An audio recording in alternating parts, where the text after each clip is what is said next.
是一部我再也不想看第二遍的电影，不是因为它不好看，而是因为我不敢再看。接近3个小时的影片里，每个人都活得像牲口一样。就网友的一句评论来讲，不死心，错过这么一部神片，是神殿上怒目而无言的金刚，心生敬畏，不敢细看。请各位看官老爷们耐心看完，在评论区说说你的感受，和我是不是一样？这部传得神乎其神的影片，正是王童拍摄的台湾近代是3部曲《无言的山丘》，豆瓣评分高达9.2分。电影究竟讲了什么剧情，才会让我看完之后会有如此激烈的反应呢？由于内容实在太过敏感，也不知道这次解说是否会被下架，希望大家且看且珍惜。故事开始于1927年，那是日本占据时期的台湾，人们为了生存，被迫做出各种选择，彻底失去对生活的尊严。阿柱和阿伟兄弟俩同样未能幸免于时代的洪流，他们在地主家辛勤劳作，以换取微薄的生计，心中却始终怀揣着对更好生活的向往。某天，他们从一位老人的口中偶然间听到一个关于黄金的传说，有人在东边的山上意外发现了黄金，并用这笔财富购置了良田。这只是哄骗小孩子的故事，但随着时间的推移，这个传说却像一颗种子在他们心中生根发芽。兄弟俩认真考虑后，觉得这或许是他能改变命运的唯一机会，于是决定踏上寻找金山的旅程。凭借着传言中的模糊方向，一步步的向前行走。每遇路人就打听金山的所在，但回应他们的往往是不屑一顾的表情。兄弟俩并未因路人的嘲笑而放弃前进的路，他们征服一座又一座高山，日复一日翻越了无数座崇山峻岭。就在他们几乎要放弃时，奇迹发生了，山顶的迷雾仿佛被某种神秘的力量驱散，一道耀眼的金光照在他们的身上，仿佛冥冥之中有股力量在为他们指引方向。兄弟俩跟随金光的指引，来到一片犹如仙境般的山谷，这里鸟语花香，一位少女静静地坐在其中。一阵突如其来的巨响却打破了这份宁静，待爆炸声渐渐平息，他们颤颤巍巍地站起身，却发现少女已消失得无影无踪。带着疑惑与不安，兄弟俩走向发出响声的地方，却被眼前的景象震惊得说不出话来。一个簸箕里已经装有人的残肢断臂，原来刚才的巨响并非自然之声，而是附近的工人在炸山，由于躲避不及，2位工人不幸被炸死。既然这里出现工人，很可能已找到传说中的金山，他们既感震惊又充满希望，仿佛能够改变他们命运的金山又近了一步。这次矿山事故中不幸遇难的2人是阿柔家的租客，这突如其来的事故让阿柔心中充满了惋惜，因为他少了一份稳定的收入来源。正当阿柔为失去租客而烦时，阿柱和阿伟兄弟俩的到来却填补了租特的空缺。此日清晨，兄弟俩在老人的详细叙述中得知，这里确实隐藏一座金矿，而周围的居民大多以淘金为生，久而久之便形成了一个独特的淘金村庄。然而，自从这片土地被日本人占领后，金矿变成了他们的私有财产，淘金客们的命运也随之变得坎坷多舛。每年都有上百名淘金客因各种原因死于非命，但即便如此，依然有无数人不顾一切地涌向这里。这天正好是新矿长上任，兄弟俩凭借着强健的体魄，最终应聘上这份危险而充满诱惑的工作。矿洞本身狭行逼仄，矿工不得不使用炸药来进行开采。对于习惯这种生活的矿工来说，这一切都已变得习以为常，他们只能默默承受，为那份微薄的收入而坚持着。今天是矿场发放工钱的日子，对于辛苦劳作多日的工人们来说，这无疑是一个值得庆祝的时刻。阿柱和阿伟准备返回租住的小屋，汉西却突然叫住了他们，神色凝重地建议他们晚点再回去。兄弟俩一头雾水，汉西也懒得过多解释，只是拉着他们往镇上的万花楼方向走去。原来阿柔此刻正在家里接待客人。阿母，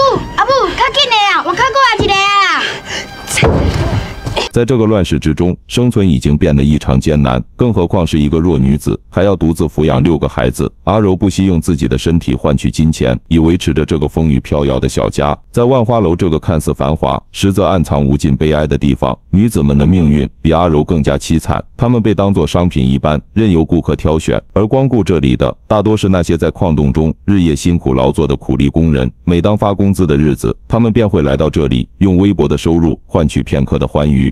对于阿柱和阿伟兄弟俩来说，这是他们第一次踏入这种地方。一个熟悉的身影突然出现在兄弟俩的面前，正是他们初来乍到时遇见的那个女孩富美子。从妈妈桑的口中，他们得知了富美子的身世。一个无辜的日本女孩，因为年龄尚小而无法接客，只能在这里做着繁重的杂工来维持生计。与她同命相连的还有一个名叫阿木的男子，他的母亲遭日本人欺凌后生下他。韩熙迫不及待地选好姑娘，准备享受着难得的放松时光。当轮到阿柱和阿伟兄弟俩时，时，他们却心生胆怯。面对这些被迫沦落风尘的女子，他们无法像憨熙那样轻易融入这里。于是兄弟俩找了个借口，便匆匆逃离了现场。回到小屋后，阿柱给孩子们带来好吃的，然而阿柔反而对兄弟俩大发雷霆，指责他们也不是好东西，领了工钱就出去鬼混。阿伟连忙上前解释，将憨熙在万花楼所说的话一五一十地告诉了阿柔。听到这些，阿柔的脸色逐渐缓和下来，阿柱也趁机交上这个月的房租，这才化解了小屋内的冰冷与尴尬。这天，阿木在矿场门前售卖一些私密小商品，然而他的行为很快就被路过的日本人注意到了。日本人对他进行言语上的侮辱，称他为小杂种。双方的吵闹声很快吸引了矿长的注意。新来的矿长显然是个冷酷无情的人，他二话不说就给了阿木一巴掌，随后又将他重重摔在地上。大家这才意识到，这位矿长并不是一个可以轻易招惹的角色。矿长上任后，对整个矿场进行了大刀阔斧的整顿，禁止所有商户使用黄金进行交易，对所有进出矿区的人进行严格的搜身检查，以防止黄金被偷偷带出去。这些措施却让一些人看到了商机。万花楼的老板就是其中之一，他利用自己的特殊手段，低价从矿工手中收购黄金，再高价买到外面去。每个月让万花楼的姑娘们在下山采购物资时，将黄金藏在私处偷偷带出去。这种行为虽然冒险，但带来的利润却是巨大的。阿柔为了补贴家用，还会利用闲暇时间到矿区扛木头赚钱。这天他遇到了一个鱼贩，对方手里拎着2条咸鱼，似乎在向地示意什么。起初阿柔并没有在意，然而当鱼贩将手中的咸鱼增加到4条时，阿柔动心了，双方由此达成交易。阿柔的身体因长期的劳累而日渐虚弱。这天4个大汉突然闯入了阿柔的家，邻居大婶误以为这些人是冲着阿柔来的，便提议让他们去万花楼寻找乐子。然而他并不知道，这4人其实是来找阿柱和阿伟的。阿柔意识到这4人来者不善，于是连忙跑去通风报信。此时阿柱和阿伟正在为乡亲们表演节目，他们的欢声笑语暂时掩盖了即将到来的风暴。当阿柔气喘吁吁地找到兄弟俩时，4个大汉也紧随其后，他们二话不说就开始对兄弟2人动手。大家纷纷围拢过来，经过长时间的相处，乡亲们早已把阿柱和阿伟当成自己的亲人。见到他们被欺负，众人立刻一拥而上，合力将4个大汉制服。在众人的逼问下，大汉们终于说出了事情的原委。原来阿柱和阿伟兄弟俩在地主家签订了5年的长工契约，但他们还未完成契约便偷偷离开。地主对此极为不满，于是委托了这4个大汉前来，意图带回兄弟俩的手脚作为惩罚，以此来交差。村民们最同情兄弟俩的遭遇，但也意识到他们确实有错在先，因此不好直接插手此事。阿柱不愿连累乡亲们，在众人惊愕的目光中，毫不犹豫地躲掉了自己的2根手指，将他们扔给了那4个大汉，以此作为对地主的交代。随后阿柱立下誓言，表示将来会回到地主家赔偿双倍的工钱，以弥补自己的过错，这才平息了这场风波。1月1次的万花楼姑娘们下山的日子再次到来，整个万花楼变得一片寂静。富美子和阿木终于迎来了属于他们的自由日。富美子坐在镜子前，学着姐姐们化妆的样子，而阿木则趁着这个机会偷偷穿上了老板的和服，这让他产生一种尊贵错觉。2个情窦初开的年轻人在这难得的宁静时光里有说有笑，他们的眼神中充满了对彼此的喜欢和欣赏。情到深处，他们不由自主地抱在了一起。然而就在这个关键时刻，富美子却突然清醒了过来。她深知自己现在的身份和处境，这种愉悦的行为可能会给她和阿木带来无法预料的后果，于是她随即推开了阿木。自从哥哥阿柱为了平息风波而自行切断2手指之后，阿伟一直沉浸在深深的自责之中，这份内疚无法让他在干活时集中精神，不幸被重物砸伤了脚。这一意外让所有人都紧张了起来，纷纷围上来查看阿伟的伤势。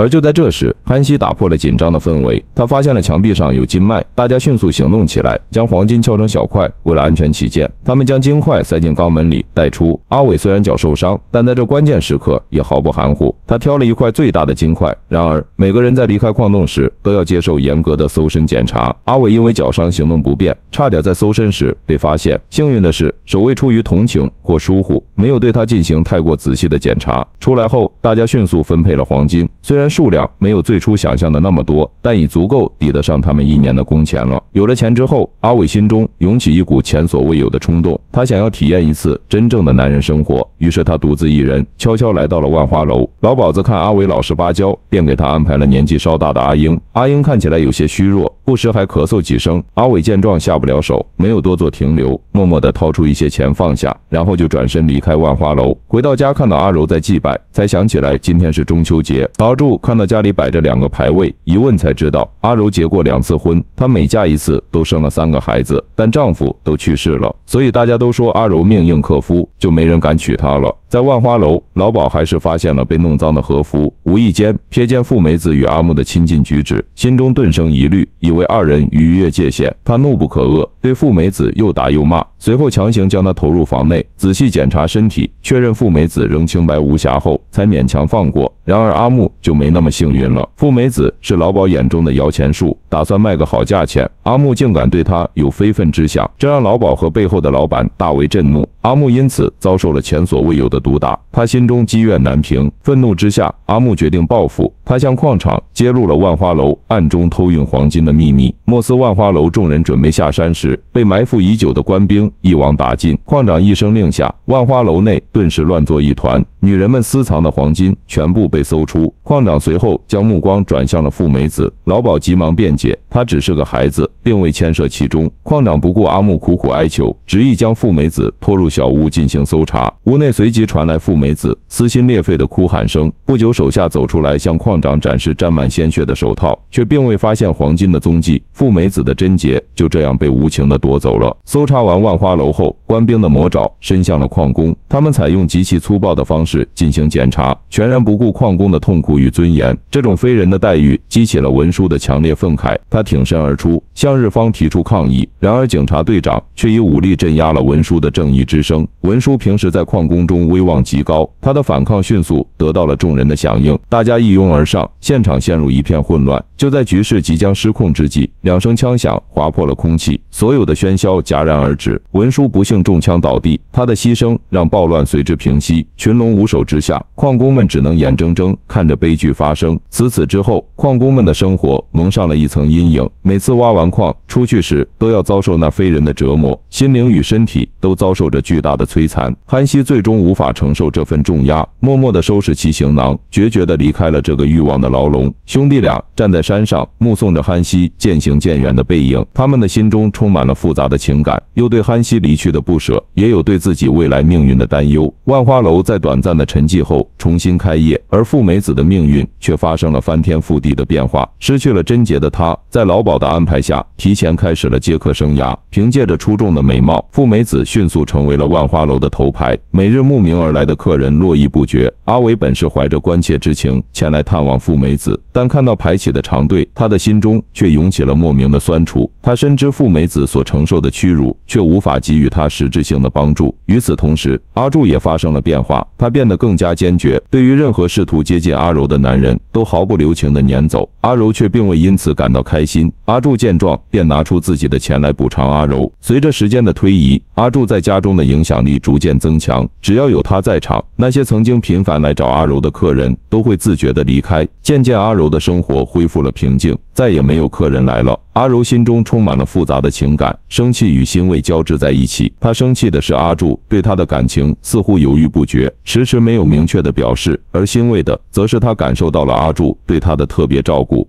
一直以来，他都渴望能有一个安稳的家。他拼命赚钱，就是为了回老家买一亩良田，然后找一个踏实的男人共度余生。阿柔说，她命中注定会有3个老公，有2个已嫁祸西去，她自信最后一个不会再出事。阿柔话都说到这份上了，阿柱也就没有再矜持，最终跟他一起进入屋里。目睹哥哥已经有了媳妇儿，阿伟心中也泛起涟漪，不甘独自落寞。他再次前往万花楼寻找富美子。经过数小时的耐心等待，他终于被引领到那间小屋内。富美子因连续的应酬而疲惫不堪，身体仿佛随时都会倒下，连手中轻盈的水盆也显得沉重。面对这样的富美子，阿伟并未乘虚而入，反而温柔地将她搀至一旁。随后，他细心地擦拭着地板上的水渍，与上次万花楼之行没两样。阿伟最终选择了默默守护，未有任何越轨之举。然而，并非所有人都如他这般懂得怜惜。一名醉醺醺的汉子不顾一切的喧哗，执意要求富美子陪伴，全然不顾发他的疲惫。郁闷的阿木再也忍不下去，连夜来到矿长的门外。他认为富美子由现在的遭遇都是矿长造成的。当初举报万花楼时，矿长答应过他会把富美子救出来，结果矿长不但没有信守承诺，还把富美子害得这么惨。此此时的阿木已被仇恨蒙蔽了双眼，掏出随身携带的锤子，瞅准机会一跃而起，让矿长一命呜呼。